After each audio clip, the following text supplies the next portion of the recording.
All right, everybody, we're going to keep rolling with the program. One of the things that the association has been working on over the past few months has been strengthening our education and looking to the future of the premium cigar industry. For this panel, we're thankful for Plasencia for sponsoring this session. I know that we'll have some cigars that will be passed out from courtesy of Plasencia. Great operation. I had the opportunity to take some of our team to Nicaragua this past January for Puro Sabor and tour their farms, factories, and fields, and actually got to see a church that the Plasencia has built.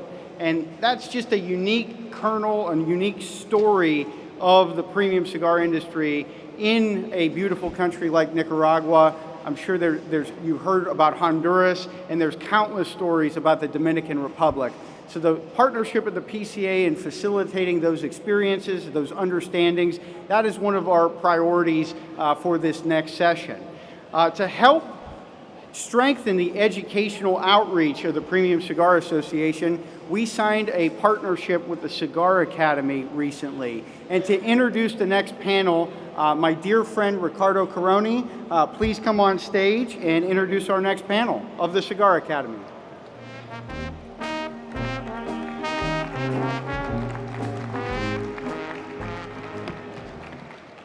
Thank you, Josh, and thank you to the whole PCA team. Here we are at the epicenter of the cigar world.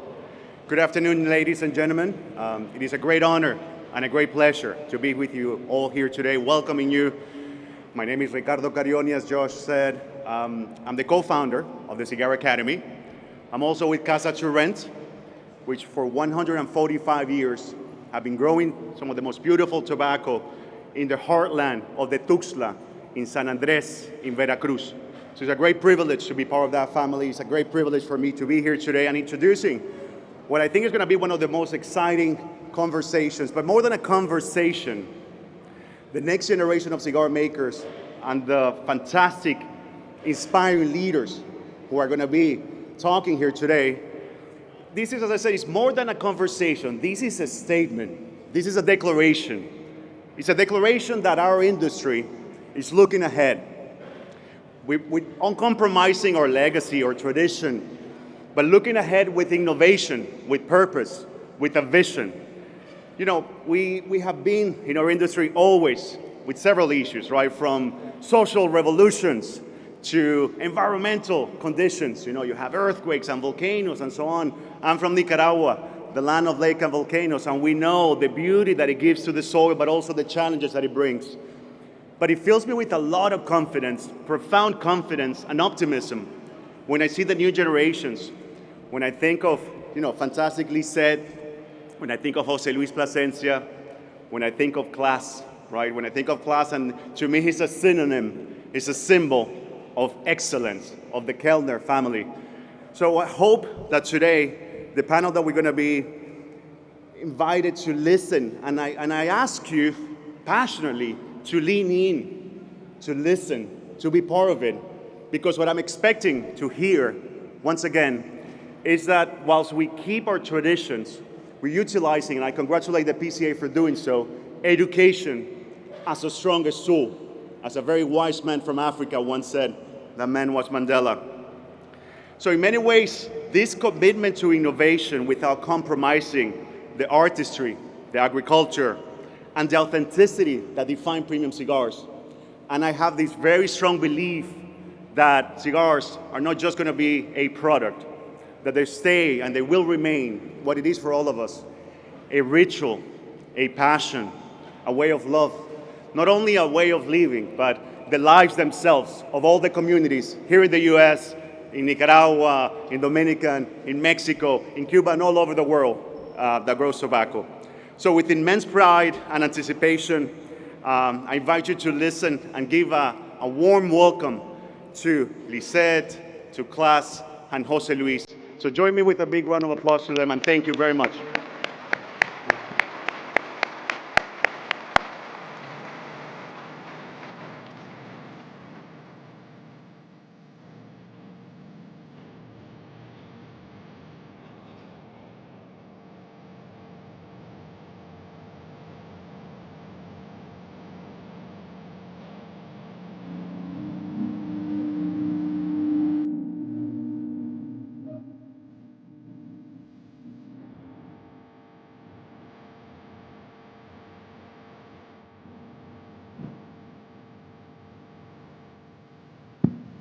Thank you, everybody, for joining us today.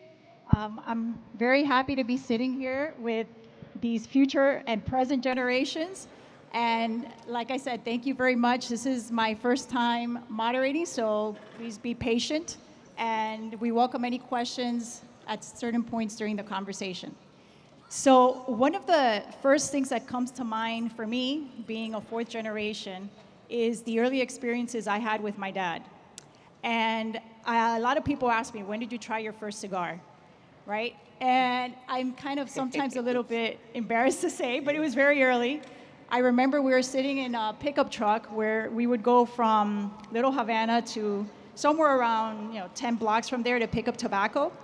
And one day I asked him, hey, so what is that? What does it taste like?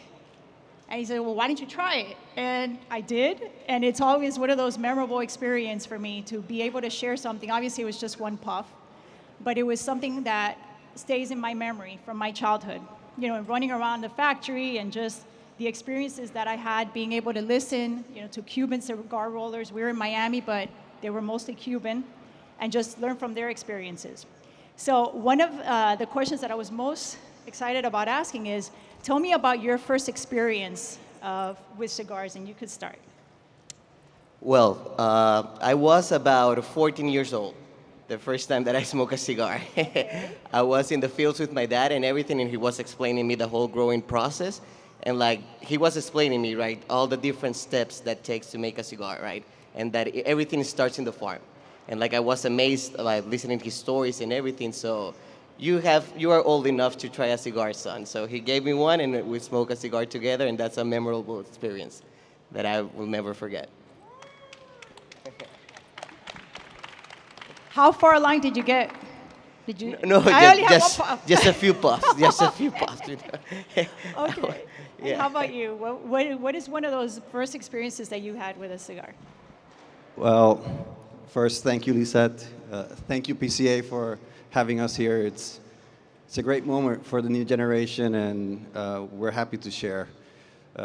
But this question is always very funny because a lot of us cigar makers or guys that grew up in the industry, we shouldn't be saying at what age we had it because sometimes it gets frowned upon.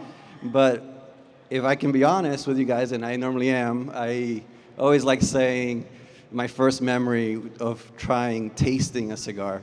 And that was in the dining room of my parents' apartment where my dad had some clients visiting.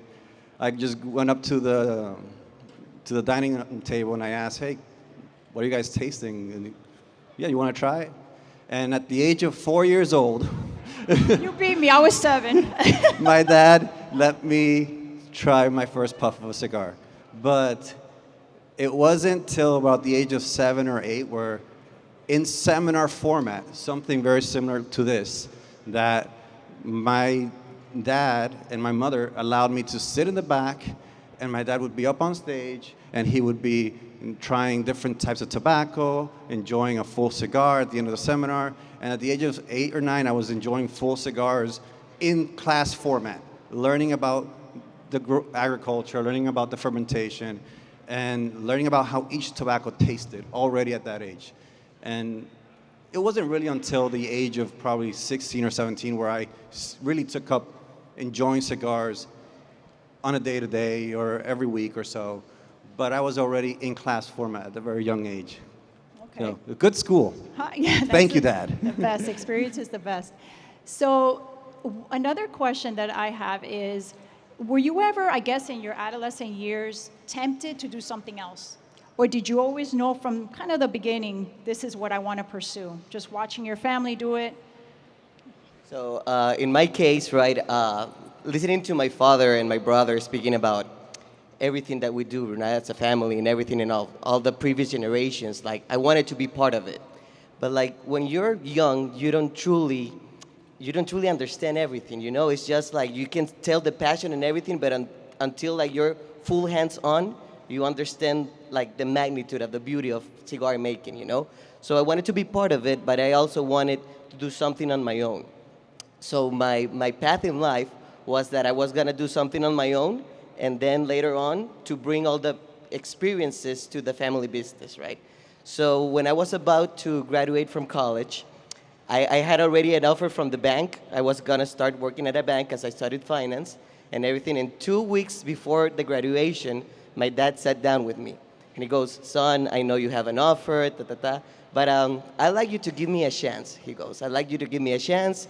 Give me 3 months, spend with me and everything. And after the 3 months, you let me know whether you want to continue with us or go with your own path. And then, like, after the first 5 days that I was hands-on at the business, I thought to myself, like, I'm going to stay here. You know, like, there's no way I will leave somewhere else. It's so many, like, so many variables to know from the farming, from for the fermentation, from the aging, cigar making, blending. It's undescriptible, you know? So, yeah, that's my story. Okay. And here I am after 10 years. 10 years now. How about you? There was never a doubt in my mind.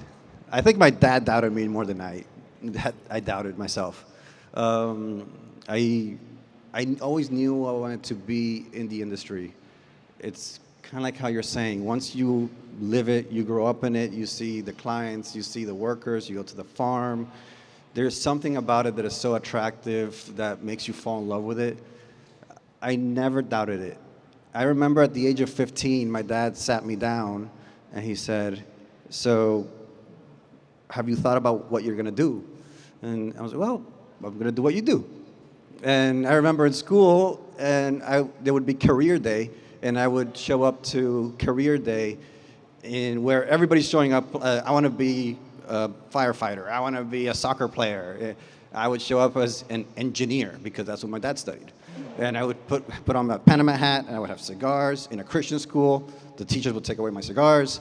And so my dad basically said, okay, if this is what you're going to do, then he sat me down and he said, okay, you're going to finish college, then you're going to go and work abroad, and then you're going to come back, and I want you to work in the farm X amount of time. I want you to work in the fermentation X amount of time. And I can say that to this day, I pretty much followed it to the T. He gave me a roadmap of where I needed to go if I wanted to be in this industry. He made a roadmap so that I could be and know everything from the bottom up. So I was a good son. I followed it. I could have done something else if I wanted. So, talking about very nice experiences, there's always those sides of family businesses that could be a little tricky. Do you ever remember any time where maybe you had an opinion that wasn't the same as everyone else's, or that your father kind of gave you some advice as to how not to do something? Yeah, for sure. Like Happens a lot, right? Yes, like the different generation is a big generational gap as well, right? Like with my brother, we're 18. Well, literally the fifth generation, but we're 18 years apart, and like that's a completely new generation, for putting it that way. And yes, we have different opinions, we have different ideas, but at the end of the day, if we pursue the same goal and we all love each other, we all respect each other tremendously, things will flow the way that they're supposed to flow. So yeah. How about you? Any interesting stories? It's when you want to work with your family and when you want to work with your dad and different generations, even my brothers and my sisters are a little older than myself. We all have different ideas of how we think we should run the business or how we think we should grow the business. Where sometimes I want to help more and I want to, for example, help my father and my mother with their farm. I was like, give me the farm. I'll help you handle it. I have enough time. I'm young. I have energy. And my dad will be like, no. I still have energy. So let me handle the farm. And I'm like, let go. Let me start taking over. It's my turn. And it's so nice to have him still with so much energy and still taking care of things. But we always fight about how much work I should be getting and how much work he should be doing because I want to take care of them. Right. I think that's where we clash a little bit. But he's amazing support the whole time, and I'm glad that he's still up and going to the farm and doing all this stuff still. So let's get more towards the present day. Tell us a little bit about what your responsibilities are with your company. And I know that you're in Miami, but maybe also share some experiences from Nicaragua with us. No, yes. So when I started, right, I was living in Nicaragua. I was living in Nicaragua, and like I studied finance, and then my dad told me, for you to understand the numbers, you need to understand the practice first. So I started in the fields, working alongside with him and everything. But it was just like I was not given like a full responsibility. It was just like a learning curve, like spent some time in the farm, spent some time in the pre-industry, fermentation, aging, then spent some time in the production. That was basically like the first years of my career, right? And then I was managing in our farms. Like my first big project was to manage a drip irrigation system. But like this was kind of different because it was a fertirrigation system that we would fertilize and irrigate the tobacco plants at the same time. And it was a very interesting project because that technology yielded 25% more of production compared to traditional tobacco growing, and we saved 50% the amount of water usage. So that was pretty interesting.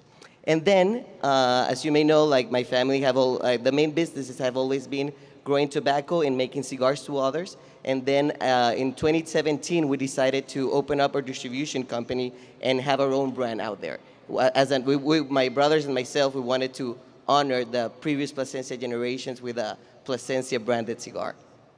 And then I was the youngest. We didn't know whether this was gonna work or not. So like, we decided as a family for me to move here to the United States to oversee that operation. So since 2018, I made the decision to move here, and I started from the ground. And I started picking, packing, invoicing, AR, collecting credit cards, traveling around with our only sales representative and everything. And then after 8 years, I'm very proud that we are an organization with over 20 people, and I wouldn't have never dreamed like the position that we are today. So, yeah. Thank you. And how about you, class? Remind me, what's the question? Well, tell us a little bit about what you're doing now. Oh, okay. That you're present and some of the experiences maybe that are more recent. So right now, as of 2 years ago, I decided to start my own cigar factory. It's called Kellner Cigars. We are neighbors. We're in the same free zone. Next door, I could throw a rock and hit your dad's office. So kind of following the footsteps of my family, we've always wanted to make blends. That's been my passion. Make cigars, make blends, complex, consistent blends. And it didn't matter where I was going to do it, but I had to do it. So the opportunity arose that I could start my own factory. And with the help and support of family, a lot of friends, a lot of the suppliers here, they allowed me to go and visit every single factory, supply chain, different tobaccos, start tasting, and I started formulating blends. I started calling up friends, and I am in the business of making cigars for private labels. I do not make my own brand. Somebody wants to come to me, make their own private label, make cigars, X quantity, whatever size, whatever taste. I will custom make it for you, and you can come and I'll make it a beautiful experience where you can be very involved. And it's been 2 years now. We're slowly growing, and my goal is to become at least a medium-sized factory. Different people have a different number for what a medium-sized factory is. I have my own number. But I want to be able to grow and just keep making cigars and keep making cigars for my friends and for the consumers. We are already present in many different countries, and it's been a blast. It's been very hard. Starting a factory from zero, there was not a single light bulb. There was not a single wall in that factory 2 years ago. And now this year we're projected maybe 500,000 cigars 2 years later. So I'm doing it. I'm doing the dream. I started a factory, and now I'm here. So Congratulations. So Thank blending is a little bit intimidating, at least for me. And one of the reasons is because you can try to do something, but then when you're working next to someone who is a master, like, the leaders in your family, it becomes a little scary because sometimes, at least with my dad, he'll try to teach me something, and then he'll say, because I'm also trained in being a lawyer, so I ask a lot of questions, and he'll say, but why are you asking me so many questions? And, so it's kind of like one of those things where he can actually take a cigar. I've been working on my own blend and just take it to another level, right? So it's a little scary. I don't know, do you have experience with blending or not so much? Personally, I started like when I started learning and everything. I was part of the blending process and everything. But like, I'm not a master. I'm gonna say it out loud. I'm not a master because like that takes time. That takes Yes, time. exactly. But I rely on my team. We rely on our team, and that they're master blenders.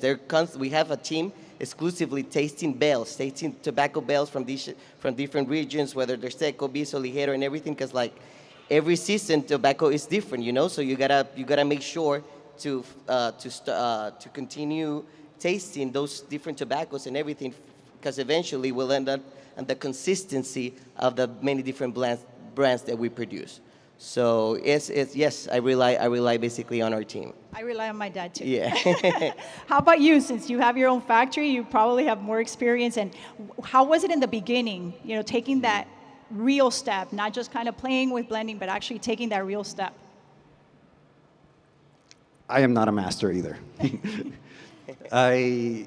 We always joke in my family that to be a master, you need to know about hybrid creation. You need to be very well versed in farming. You need to be very well versed in curing, in fermentation, in cigar making, all the little processes, distribution, sales. What do you guys like? I'm not blending for myself. I'm blending for you. I'm blending for my clients. I get the chance to go in, like a kitchen, go to different supplier and say, hey, what variety do you have? And, okay, you have Piloto Cubano, you have Piloto Cubano, you have Piloto Cubano. And I get to go and taste 10 different Piloto Cubanos from 10 different suppliers. And then I have to pick which one I think is probably the best for what I consider is going to be going better in the blend. So I'm a blender in training and will forever be in training. My dad is the master.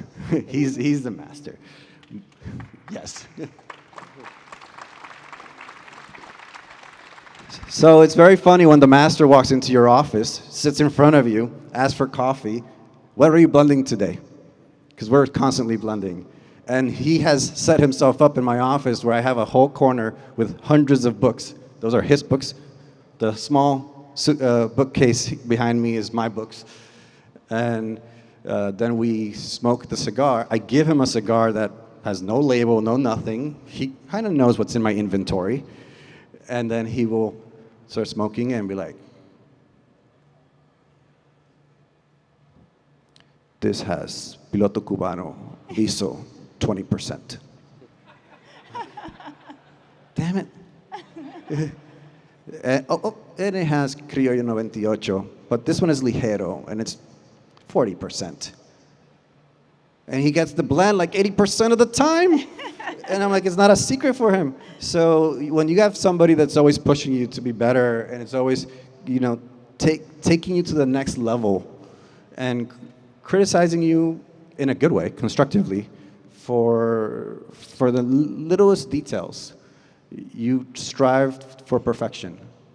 So I hope to be half the blender that he is when I get to his age, because goodness gracious, it's a pleasure to work with him. That's wonderful. Does anyone have any questions before we go on? Okay. I think they're going to take the microphone.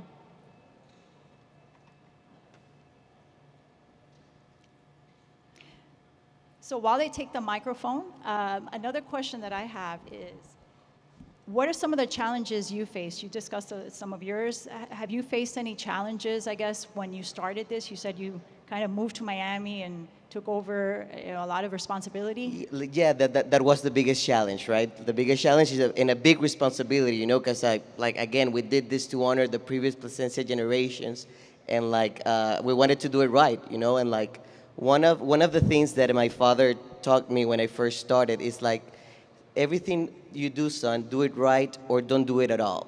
Don't waste energy, resources, or anything like that in something that you don't believe that is going to be 100% done properly, you know? So the biggest challenge for me was when moving to the United States and establish the distribution company, because like making cigars and growing tobacco, it's a completely different business than having a distribution company here in the United States. So yeah, the moving from Nicaragua, being apart from my families, being here on my own, that was the biggest challenge, and I'm proud what we have achieved as a team. You know, I feel that we have built the bricks, the base of what's to come in the future for sure. And in this traditional type industry that is also moving forward, what visions do you have of the future, just with respect to different marketing, different companies joining the industry, and just having, you know, people that are moving more and more into your generation than the previous one? I think that we all, like the manufacturers and the retailers and everything, they need to focus big time on education.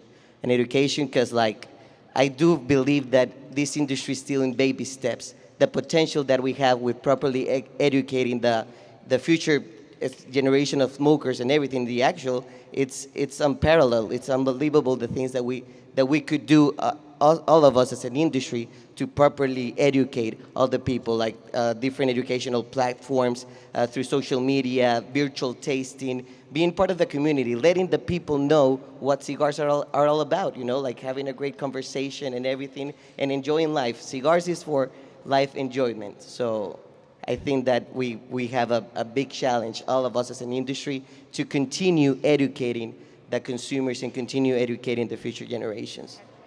And what do you think? Well, you're very right in the aspect of distribution and in the aspect of in the market. So I'll give you guys my side. I'm in the manufacturing side. My challenge revolves around getting quality people in the factory. I have a style of making cigars. Every factory has a style of making cigars. I roll cigars in my factory, directo or de caracol, where at the end of the cigar, we finish it with the same leaf. It's a style and it's a rule in my factory, and we cannot break that rule. But it is everly harder and increasingly more difficult to find rollers that have this ability. Cigar rollers are not being trained this way anymore. They're being trained in making cigars in a faster, cheaper way, more production, more quantity. So when you get a roller that is in his 20s and hasn't had many years of experience, and he shows up trying to find work, well, I sit him down, I look at his skill. He might have good skill. He might be very good with his hands, but he doesn't have the finish that I'm looking for, which is a finish that has been in my family since the 80s. So I have to train him in that regard to get him there, because I consider that's a harder, more romantic, or more artistic way of making a cigar. And everybody has their way of making cigars, but it is so hard to find people that have these old school skills that I consider art. That it is about taking your time making the cigar. I don't care so much about quantity. I want a cigar that is perfect and that has the specific style of rolling that I want. And being able to train the new generation of cigar rollers, of cigar or tobacco sorters, in this style of blending and philosophy of blending that I have, that has been my biggest challenge, because we are a small factory right now. So if I get 20, 30 good employees that have it, awesome. But when I grow to 100, I got to train 100 people to do that, you know, to be able to roll cigars the way I want them to. And it's very hard to find people that have that skill. Are you finding that, I guess, newer generations of rollers My have to learn factory's this my skill, factory's or? a mix. Okay. My factory's a mix where I have people that work with my family 30, 40 years ago, and they showed up at my factory and they're like, I worked with your dad. and now I'm working for you, and it's a blessing to have him working for me. And I do have some younger ones that I have personally trained. And then I also reach out to organizations in Dominican Republic that do the training, and they train a roller for 45 days, 60 days, 3 months sometimes, and then they show them the base, and then I bring them to my factory, and then I will continue training them, and I give them a trial period, and hopefully after the training period is done, they are qualified to be rolling cigars. If not, go to another factory that it's easier to roll cigars, or I'll try to find you something else to do in the factory that doesn't require that skill. But I'm willing to train because that's the future. The 20-year-olds that are rolling cigars are going to be the next generation of cigar rollers. That's the base. We can't lose that. Understood. So the person that had a question, okay? Oh, someone had a question. We have the mic.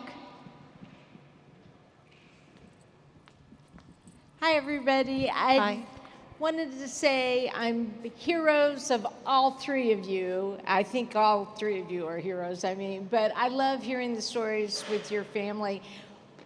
I'll speak for myself. I think Lisette, your dad, Klaus, your dad, Luis, your dad, are just phenomenal in this industry. I'd like to know how old you were, maybe at what moment in time, all of a sudden your dad wasn't your dad. You're like, oh my gosh, he's a big shot. Well, in my case, I was raised in Estelí, Nicaragua, so there were not many families back in Estelí when I was growing up living there. So since I was a little boy in school, people, basically like classmates and the professors, made me realize how big of a shot my family was since I was from a younger age. So yeah, that's my story. We live in a bubble. My dad is my dad. He's the one that took me to baseball, and he's the one that would pick me up sometimes from school and then take me to something else. I would travel with him. My mother and my dad did a very good job about involving us kids in their business. So they would bring clients, we would have dinners, we would have events, and they're just clients, Oh, they work with my dad. He's my dad.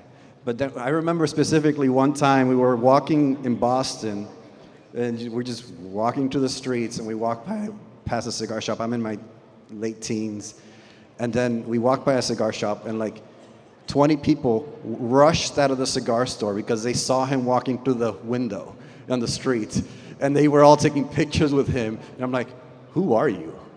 Like, why do these people want pictures with you? And that was like the moment. It's like, oh wow, he's not just clients. Like random people around the world will go up to my dad and ask him questions and take pictures with him. But he will never stop being my dad. I know too many secrets. So for me, my dad was very young when he had me. I think he was about 21. And we were very young together. So you don't really appreciate that when you're a child and you're 5 and 6 years old, that your dad is 27 or 28. And I remember just hanging out with him all the time. We were in the factory all the time. My mom was there as well. And the factory's kind of like was my second home. And back then, we were financially struggling, and it wasn't something where we were in an environment where maybe a lot of people might know, what does your dad do, or anything like that. And I think as time went by, I started realizing that there was a true passion there. So you almost recognize a passion without even knowing how to define it when you're a child. You just see somebody wanting something so much. And when his father passed away, he was dropping me off at school, and he said, the old man died. He said it in Spanish. I said, but what old man? And he's like, your grandfather died.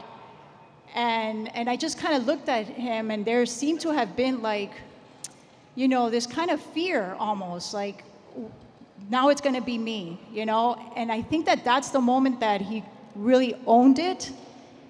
But it really wasn't until much later in life when I actually tried different cigars, and I was able to try what he created, and I mean maybe the last 10 years, that I really realized the level of mastery that he has. So it was more into my adult years that I was able to appreciate that. But my kids, they grew up in a, I guess, you know, I guess more, I don't know what the right word is, but not such a poor environment.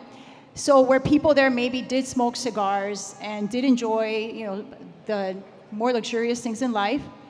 And my son chose to be my grandfather for, you know, come to school as somebody you admire. And he started asking me questions and questions about, you know, my grandfather, and then more questions about my dad. And he looked at me and he's kind of like, wait a minute, so Papa is someone, right? And I was like, yeah, I think Papa is someone. And then you just kind of like, you know, realize it, right? Like where for my son to say something about his grandfather being, you know, able to create something that people enjoy and that people, you know, brings people together in conversation, and just, you know, people being able to kind of taste something that makes them feel happy, you know, and content and just relaxed, or whatever a cigar does for you, was when I think I realized that my dad was something else. So there he is laughing, filming me. So do we have any other questions? Okay. So along these same lines, living in the shadow of giants can be both comforting and intimidating. So in what ways do you see yourself distinguishing yourself from those and creating your own shadow? I would say that now that we're the younger generation, right, we need to focus a lot of technology, basically, and all the different things that technology can help us out to do a better job in the basic in tobacco growing, in cigar manufacturing, and everything.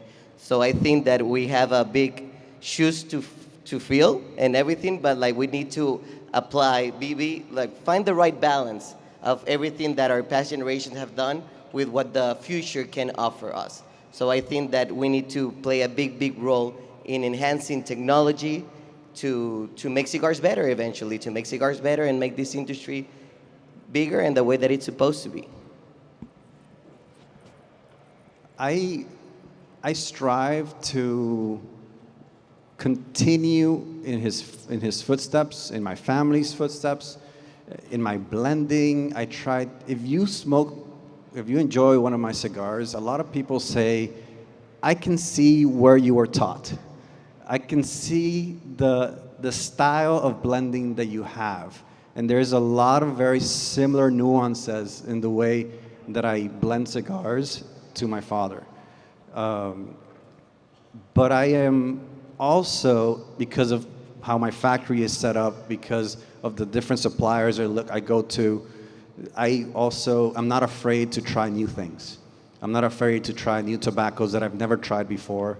I'm not afraid to try weird shapes or weird ideas that come.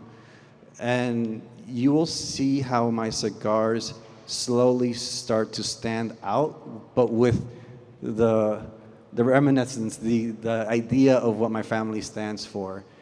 And as we embrace technology, as we ourselves start becoming more out in the open and you guys are starting to see us, you'll start seeing us that we are our own people, that we have our own personalities, that we have our own styles, and we can differentiate ourselves, but never forgetting where we came from, never forgetting that we owe everything to them. We can be our own people, but always give homage to the past. Any other questions?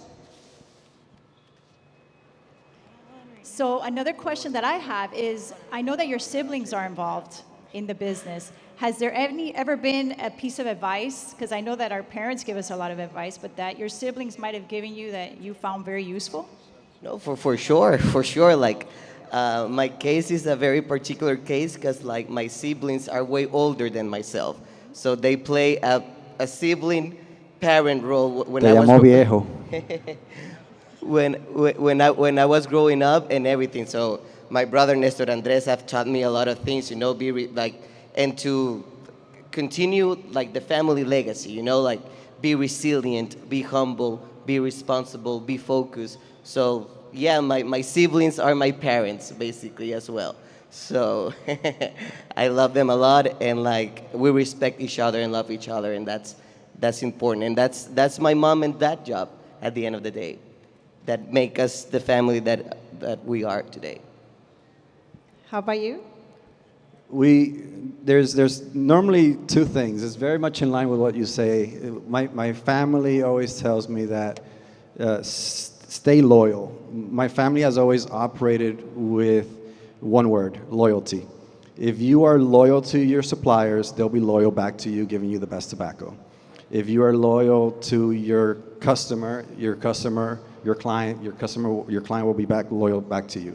If you're loyal to your employees, they'll be loyal back to you, giving you their best effort. If you're loyal to the market, giving them the best cigar that you can possibly give, and try to give them always exactly the same cigar that they expect, hopefully the market, the consumer, is loyal back to me and continue enjoying my cigars. So they always say operate under the family word: loyalty, lealtad, and you will be fine. My dad always says another one. He says, buy a lot of tobacco. So does mine. Inventory. That's the key. If you want consistent, balanced cigars, buy a lot of tobacco. You need 10 bales to make an X quantity of production, buy 20. You know, because that's what's going to guarantee the consistency of your cigars, and that's how you're going to be able to be loyal to your customer in the future. So my whole family buys a lot of tobacco, more than we should be buying, because that's how we are going to guarantee the future of our cigars.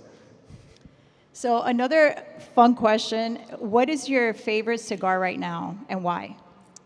It's like being asked, who's your favorite child, you know? So Wrapper. What? I don't know. Is there a special wrapper you like, no, or like a special size? For instance, I love this cigar that I'm enjoying right now, which is Almafuerte Hexagon. I love the innovation behind it. Like nobody in the industry has been able to produce a hexagonally shaped cigar. So we take a lot of pride of it. We take a lot, and this is inspired. We'd like to say that this is inspired by the wisdom of nature. It's the perfect shape of nature.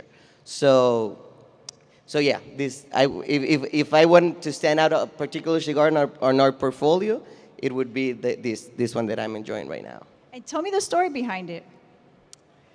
The story behind it my brother is a very he loves nature. He loves nature, and he has taught us everything that he has learned on nature.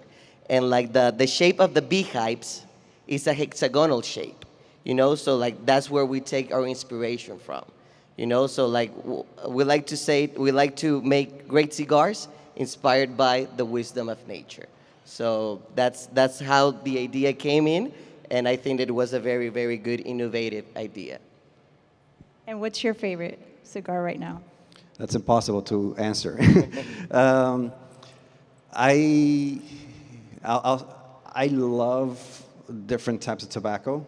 I specifically like tobaccos that keep your palate humid, so it doesn't dry your palate. Then I complement it with other tobaccos that are a little bit more powerful. So for me, my favorite cigar is the cigar that I can enjoy till the end without adding anything else to complement it. Meaning a cigar that I don't need water, I don't need a drink, I don't need food, I don't need to even think, oh, my palate tastes, I should clean my palate for a little bit. If I can smoke a cigar all the way through and it was pleasant the whole way and I didn't need anything, that was the perfect cigar. So when I blend, I try to strive for that balance, that my palate is not demanding anything else.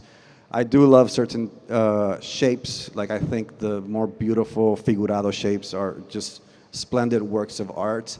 And if I can make a blend that works well to those fun shapes, then I can be very proud of those little projects. So I know you both have children.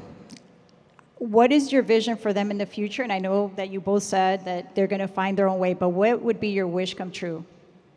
No, for sure that they are all part of the family's legacy, for sure. But like I'm not gonna I'm not gonna force them to be part of the family for sure. I wasn't forced to be part of the family neither, you know, to be part of the family business. But like my dream, it would be that I'll not just my kids, my brother's kids as well. Like a new generation is coming now. My niece is 25 years old, and she's helping the family. So it's the sixth generation coming along, and I love it. I love to see all my nephews, nieces, and everything involved in the family business. Because that when we're together, that's what makes us stronger at the end of the day. So do your kids ask you questions about your family, the legacy, the farm? For sure. Like it's a different environment that they're growing up than the way that I did now with social media and everything. They see a lot of pictures in an Instagram page. They said they see a lot of interviews from myself, from my brother. Oh, Dad, you're on the TV, you're in the phone, and saying anything, you know. So like I think that could inspire them to help us out in the business. And like as well as I've said, we live in Miami, but every time that we go to Nicaragua, I love to take them to our fields, to our factory. Every time that we pass that down by the factory, my kids say, "Hey, the factory of our abuelo, of my grandfather," you know. So they already know. They already know that that what that does for business is to make cigars. And I know you were telling me about your daughter. My daughter's 4 years old, so maybe she should be asking if she wants her first cigar now. It's about time. But when she was born, my wife and I, we dedicated a cigar for her. We made a blend. We made 500 cigars, and every year on her birthday we open up a box, and that's a cigar I enjoy on her birthday. So hopefully, if she ever asks me to enjoy a cigar, I have a box of the cigars that we made for her when she was born, and that's gonna be the first cigar that she tries. The day that she asks me for a cigar, that's the cigar that she's gonna try for the first time. And obviously, I'm not going to push her in any direction. She has to choose her path. But I've been doing a little bit of brainwashing. I mean, she went to the farm when she was 2 months old for the first time. And we involve her. She's already been to Las Vegas PCA when she was 2 years old, and we keep her around, and she travels with us. So she's going to be fourth generation if she decides in my family, and a lady in the industry, and I just wish her the best if she decides to go into it, because I love women in this industry. My wife enjoys cigars, my mother enjoys cigars, and they have amazing palates. And I know that ladies have better palates than men sometimes, and I think that there is a lot of skill in there in that aspect that we can definitely groom if she so decides to be in the industry. I'm very excited to even think about her following in my footsteps. You said that your mom has a farm or is involved with a farm. So what type of inspiration has she offered you, now talking about the women in your life? My mother, she comes from the town of Jicome.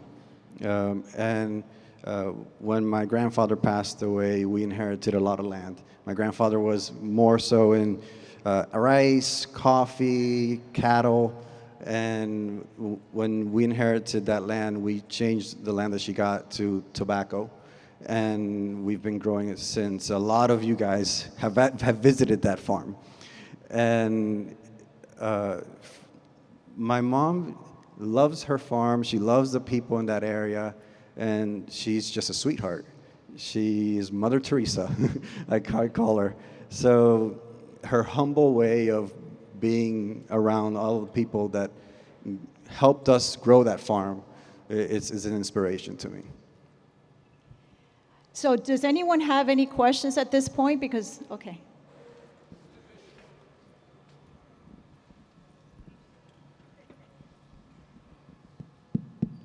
So my question is, we're often consuming cigars, but not so often experiencing them.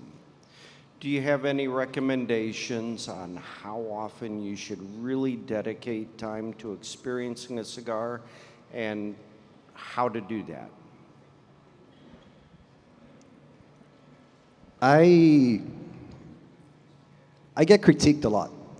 A lot of people are sitting next to me at a lounge or over dinner or at home, and they see me smoking a cigar, and a lot of people say, "Are you enjoying that cigar?" Because they look at my face, and a lot of people tell me I don't have much of a poker face, and I'm always in concentration. It's almost like a switch I can't turn off. It's very hard for me to not dissect a cigar the moment I am tasting it. Immediately, I start thinking about what does this cigar have? What is it doing to my palate? And I start analyzing, and I start trying to guess what tobaccos does this have? How much percentage does it have? So when I do tastings, and I've traveled around the world doing seminars, how to taste, how to dissect a cigar. That's one of the things I love the most, teaching people how to enjoy cigars. I always give them 2 steps.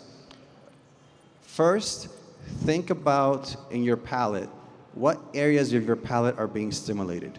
You have sweet in the front, you have salt in the lateral front, you have acid in the lateral back, you have bitter towards the back, you have umami, a combination of taste buds in the center, your spices. So start thinking about where is the cigar stimulating your palate? And then, after you've been taking a couple puffs, start thinking about what's happening with this stimulation. What is the physical reaction of this smoke in your palate?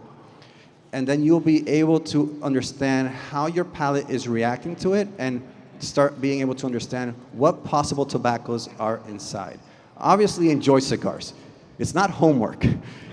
But for me, I can't turn it off. For me, it's almost like homework every single time. And it is very hard for me to just enjoy a cigar. And if I want to enjoy a cigar, I need to really set aside a time for myself 100% like alone. Because when you're with other people, when you are enjoying or working, even in my office, I'm doing other things, and sometimes you forget to analyze a cigar. And we make this with intent. We make this with an idea in mind of what it should do to your palate, what you should be experiencing.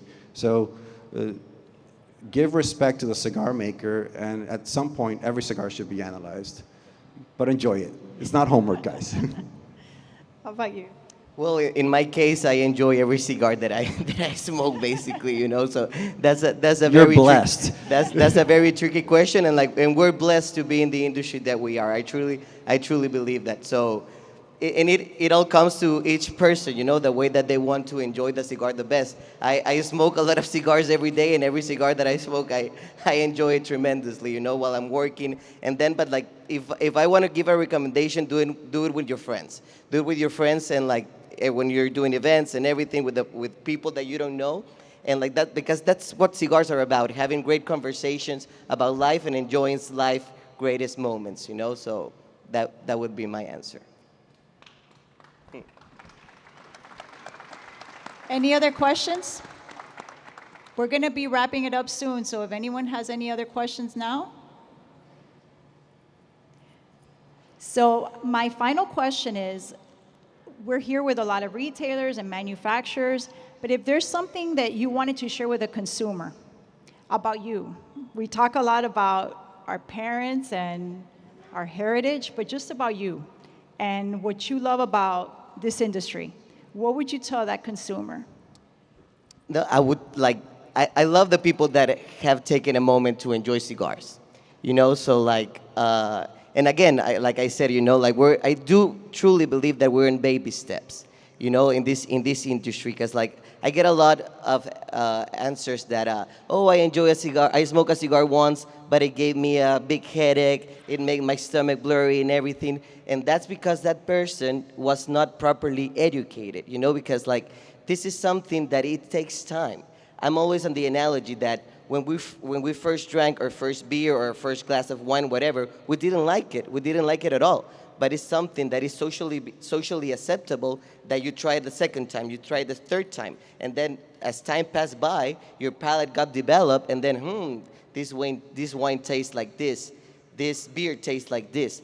And like and again, it all comes to education. If we properly educate the consumer about what cigars are about. And every time that we're hanging a cigar to everybody, explain them, hey, listen, you might not like them at the first time, but once your palate develop, it's hard to go back. Like you'll have that consumer for a lifetime. So that's my analogy, and that's why I truly believe that education is the future for making this industry bigger and making more cigar consumers. So I respect a lot of all the cigar consumers that are today. I respect them tremendously. So, yeah. Class. We in Dominican Republic, I think we live a little bit in a cultural bubble, because in Dominican Republic, I see such an emphasis on the new generation. There's a lot of ladies starting to enjoy cigars, a lot of events, a lot of younger generation, people now younger than me are enjoying cigars, and it's becoming very socially acceptable. Even the president made it a cultural heritage just recently, and there is a big push from the Dominican Republic to make cigars a real part of our lifestyle in the Dominican Republic.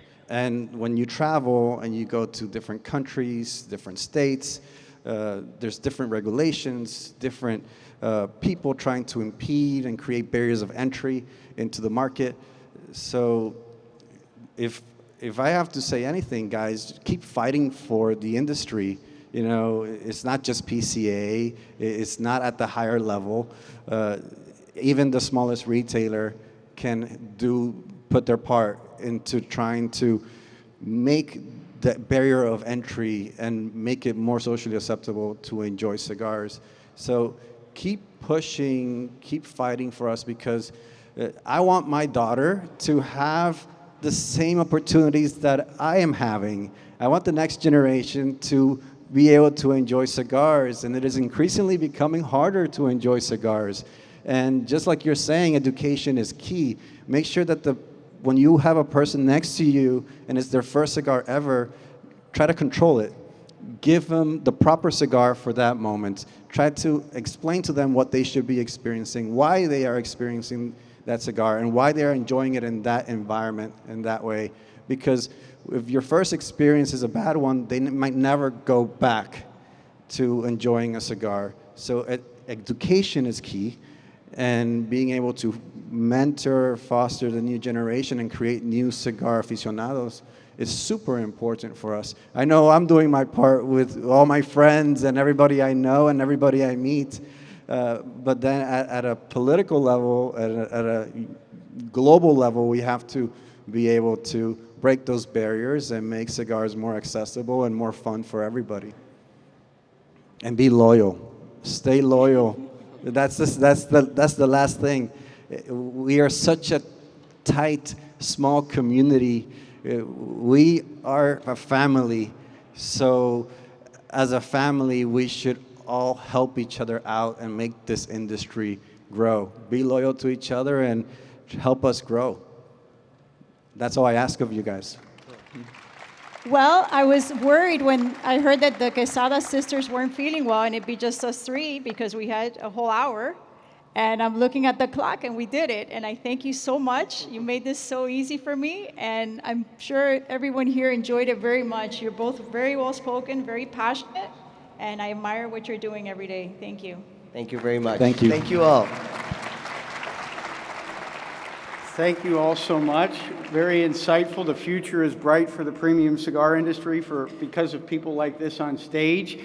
We have a lot of sessions to go. I also want to make mention that if you have questions about schedule, different activations, of course, the main stage, this stage, we have a lot of different panels and speeches, but during the trade show tomorrow and Sunday, we have some activations at the PCA Lounge.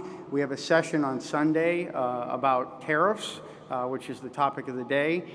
So there's a lot out there. I would encourage you to download the PCA app and find out more information. But thank you all. Thank you for Placencia for sponsoring this session. We're going to take a 10-minute break, and Foundation Cigars is sponsoring our annual meeting. We'll go into that in 10 minutes. Foundation is in the back with Nick. Grab a cigar, and we'll be back here in about 10 minutes. Thank you.